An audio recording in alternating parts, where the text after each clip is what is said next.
Have you ever felt like you are your own worst enemy? You set a goal, you're all fired up, but some invisible force just keeps pulling you back to where you started?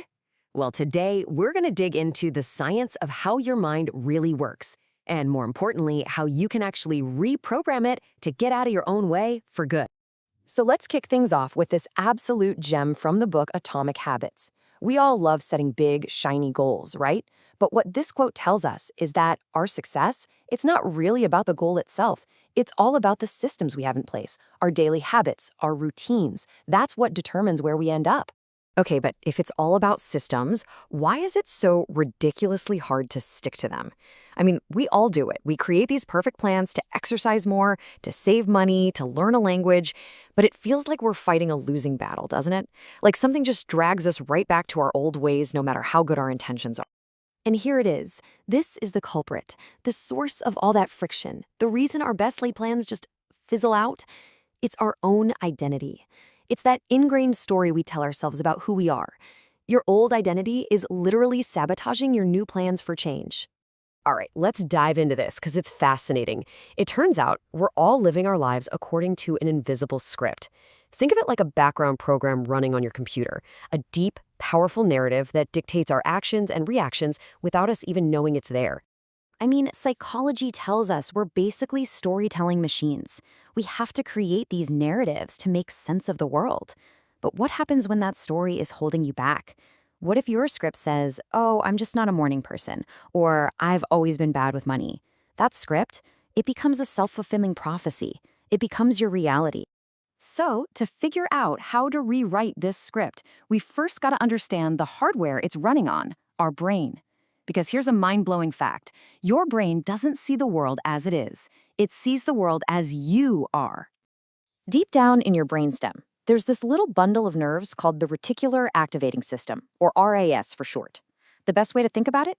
It's the bouncer at the nightclub of your mind. It stands at the door deciding what information gets in and what gets ignored. And trust me, it's a very strict bouncer. So here's the crucial takeaway. Your brain isn't a camera recording everything perfectly. Not at all. It's a filter. It actively sorts through reality based on what it thinks is important to you. And it gets its instructions from your beliefs, your goals, and, you guessed it, your identity. It's constantly looking for evidence to prove itself right.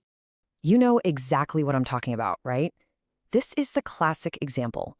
You decide you want a specific red car, and boom, suddenly they're on every street corner. Were there more red cars yesterday? Nope. They were always there. But once you told your brain this is important, your RAS put out an all-points bulletin to let that specific info through. And this is where it gets really, really exciting. This whole system isn't just a passive thing happening to us. We can consciously program it. We can literally walk up to our brain's bouncer, hand it a new VIP list, and tell it exactly what to look for to help us smash our goals. So think of it like this. You're upgrading your mind's operating system. You're getting rid of that old, buggy software full of limiting beliefs, and you're installing a brand new OS that's sleek, fast, and built for the life you actually want. Let's look at two incredibly powerful ways to do that. The first method is this subtle but profound shift from the well-known law of attraction to the law of assumption. See, with attraction, you're often in a state of wanting, of asking some external force for something you don't have.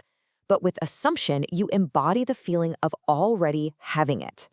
The power shifts from out there to right inside you. You're not wishing for it, you're living from it. So instead of saying, "I really want to be confident," you assume the feeling of confidence right now. You think and act from that end result. And what you're doing neurologically is giving your RAS a brand new, powerful command. You're telling it, "Hey, find me evidence that I am a confident person." And your brain gets right to work, filtering your reality to match. And that brings us to the second method, which is all about building a body of evidence for that new identity. Because it's not just about assuming a state of mind, it's about proving it to yourself, one action at a time. James Clear calls this building identity-based habits. And I love this idea. Every single action you take is a vote for the type of person you want to become. If you want to be a writer, writing one single sentence is a vote. If you want to be an athlete, doing one push-up is a vote. These small, consistent actions, these atomic habits, they start to build a mountain of proof for your new identity. And this just totally reframes things, doesn't it? It's not about faking it till you make it, which can feel a little, well, fake. Instead, you be it until you see it.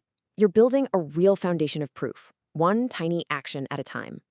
So the whole process is actually incredibly simple, even if it's not always easy. Step 1, get crystal clear on the identity you want to embody. Not what you want to have, but who you want to be. And step 2, start casting votes for that person with small, almost laughably easy actions every single day. All right, theory is great, but let's get practical. How do we actually put this stuff into practice? Let's get you set up with a toolkit. Here are some real, evidence-based techniques you can start using literally today to rewrite your script and reprogram that RAS. First up, use the SMART plus P framework. This gives your RAS a laser-focused target. Don't just say, I want to be healthy. That's way too vague. Say, I am the type of person who enjoys a 30-minute walk every day this week. See the difference? And that plus P is a game changer. Frame it positively. Focus on what you're gaining, not what you're giving up. Next, you've got to reinforce this new programming daily. So try multisensory visualization.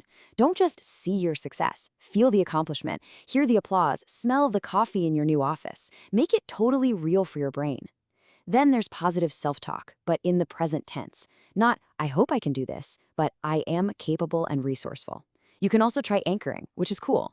It's where you link a simple physical touch, like pinching your thumb and the forefinger together, to a feeling of peak confidence. You practice it when you feel good, and then you can use that anchor to call up that feeling on demand. And finally, journaling. Get those limiting beliefs out of your head and onto paper. Then you can look at them and ask, wait a minute, is this story really true? Or can I just write a new one? At the end of the day, you can't go back and change the beginning, but you can start where you are and change the ending. By consciously choosing your identity and casting those tiny votes for it every single day, you fundamentally redirect your entire future. The story of your life is not set in stone. It's being written in this very moment. So the only real question left is, are you going to be the one holding the pen?